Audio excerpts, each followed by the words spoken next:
If you're watching this, it's likely that you're in a loving relationship that seems to be going pretty well, and you're thinking about taking a next step. Nothing as big as marriage or getting engaged, you're not there yet. But you're searching for something to signify that your relationship is moving forward. At this point, many people in the current day and age turn to considering moving in with their partner. It's not as serious as committing to someone for life, but still shows you're serious about them.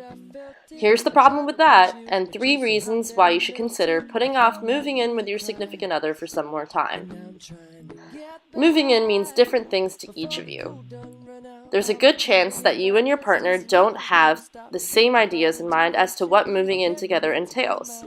Your brains are different, and you analyze life events and decisions differently. While you may see it as one serious step in the relationship, your partner may see it as a final step or even as something much less serious.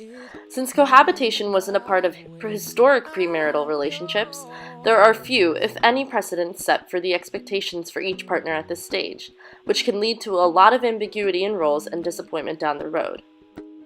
Number 2. Living together increases the risk of premarital pregnancy and birth. Much of the increase in non-marital births in recent years can be attributed to the growth in cohabitation, which raises couples' risk of conceiving. When you live together, you will probably have sex more frequently than before. And while that probably sounds great, the downside means more risk for getting pregnant unexpectedly and being less likely to remember to use contraceptives. Kids born to non-married parents are more at risk for dropping out of high school, teen pregnancy, and being idle or lazy than kids born to married parents. And forget the kid, think of yourself! The financial burden and responsibility that comes with having a child is tremendous, and something that should only be taken on when planned for and when both parents are in the right space to handle it. Lastly, living together makes it harder to break up. This may sound like a good thing, but it may not necessarily be. Here's why. Suppose you move in together and after a while you notice some things in the relationship, apart from your partner's living habits, that would raise some red flags. Normally you'd think about breaking up with them, but you live together. Your name is on the lease, you'd have to find a new place. What if it gets ugly? What about all your friends? Who gets custody of the dog? The plants? That really cool flat screen TV you both went Dutch on? So you decide to stick it out. See what happens. Sometimes, the scenario works out perfectly and you end up happily married in the future. But sometimes, cohabiting before marriage means not being able to break up with someone you probably would have broken up with if you weren't living together.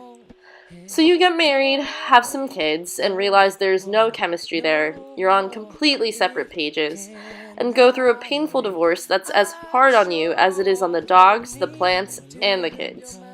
And you're thinking, man, I wish it had been easier to get out back when I noticed those flags.